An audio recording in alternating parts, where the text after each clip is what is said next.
اے نبی خیر الابرار عمر مستعغم کرخوار دیتم دسوال اردم شیم. ہمارے چینل سے جڑنے کے لیے یوٹیوب پر عوام کی ضرورت کو ابھی سبسکرائب کریں. شکریہ. بنی اسرائیل میں ایک نوجوان تھا جس کا نام کفل ہے. کفل کسی شریف آدمی کا نام نہیں ہے، بہت بڑا بدماش ہے. اور اس کی بدماشی کیا ہے، وہ غریبوں کی بیٹیوں کو لوٹتا تھا. ایک دفعہ اس نے 60 دینار میں ایک غریب مظلوم بیٹی کو خریدا. خلوت میں اس کے پاس گیا تو دیکھا کہ وہ رو رہی تھی. کفل سمجھتا تھا کہ میری پہلو میں آنے والی ہر بیٹی بغیرت ہوتی ہے، لیکن یہاں برس کے آنسو دیکھے تو قدم رک گئے. سوال کرتا ہے کیوں رو رہی ہو؟ اس نے کہا کفل میں یہاں شوق سے نہیں آئی ہوں، مجھے بھوک تیرے تک کھینچ لائی ہے، مجھے غربت تیرے تک کھینچ لائی ہے. یہاں میں ایک جملہ عرض کروں گا کہ جب مالدار لوگ، جب سرمایہ دار لوگ، جب بڑے لوگ غریبوں کا حق نہیں نہ دیتے تو پھر یہ غریبوں کی بیٹیاں نیلام ہو جاتی ہیں. یہ ڈائمنڈ منڈیاں، یہ بازار حسن، یہ کوٹھے، یہ کنگریاں اس وقت بنتی ہیں جب ہم ان کا حق نہیں دیتے. آج فخر ہے کہ بہت بڑے زمیندار ہیں، تجوریاں خزانوں سے بھری ہوئی ہیں اور ہم نے ان کے منہ بھی کھولے ہیں. پیسہ پانی کی طرح بہاتے ہیں، معاشرے میں دریا دل مشہور ہے، لیکن دولت کہاں لٹاتے ہیں؟ جہاں نفس کو فائدہ ملتا ہے. کتوں کی لڑائی آئی تو 50,000 کا انعام وہاں دے دیا.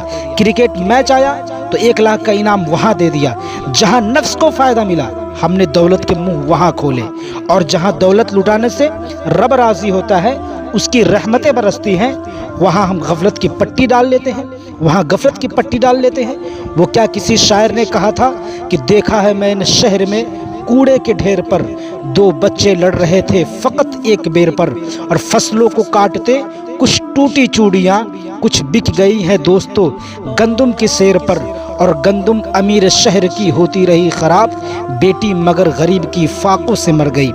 اور وہ محسن نقوی کہتا ہے کہ محسن یہ غریب لوگ بھی تنکے کا ڈھیر ہوا کرتے ہیں، کبھی پانی میں بہہ گئے تو کبھی ملبے میں دب گئے. اللہ نے آپ کو دولت سے نوازا ہے تو دولت وہاں دو جہاں دولت لٹانے سے رب راضی ہوتا ہے، اس کی رحمتیں برستی ہے.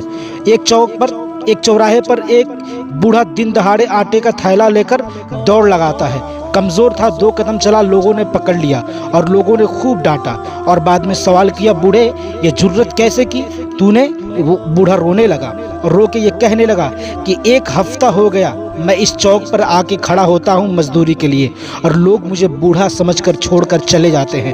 ہفتہ ہو گیا بچے بھوک سے مر رہے ہیں، آج ان کی بھوک دیکھی نہیں گئی تو چوری پر آمادہ ہوا. وہ دولت یہاں لٹا. اخبار میں ایک خبر چھپی تھی کہ کمالیہ کی بیٹی شادی کے قابل تھی، رشتہ ملا، ادھر بارات آ رہی ہے، ادھر بیٹی والے تیاریوں میں لگے ہیں. ہمسائیگی میں سے کسی نے شرارت کی کہ جس کے گھر آ رہے ہو وہ اپنی بیٹی کو چند جوڑے کے سوا کچھ نہیں دے سکتا.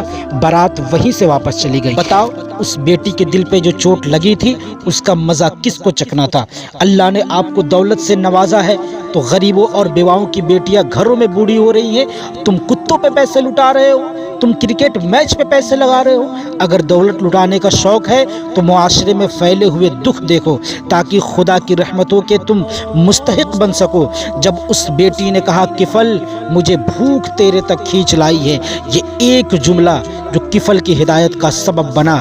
دل کے آئینے پہ چوٹ لگا، کفل رونے لگا اور ہاتھ جوڑ کر کہنے لگا بہن تو مجھے معاف کر دے، تو جس عزت سے آئی ہے اسی عزت سے واپس چلی جا، اور تو میرے لیے دعا کر، میں بڑا ہی کتا انسان ہوں، اللہ مجھے معاف کر دے. وہ بیٹی گھر چلی گئی اور ادھر تقدیر کا قلم چل گیا. اسی رات کفل کو موت آ گئی. صبح ہوئی تو زمانے نے کفل کے دروازے پہ یہ لکھا ہوا پڑھا تھا کہ اللہ نے کفل کو معاف کر دیا.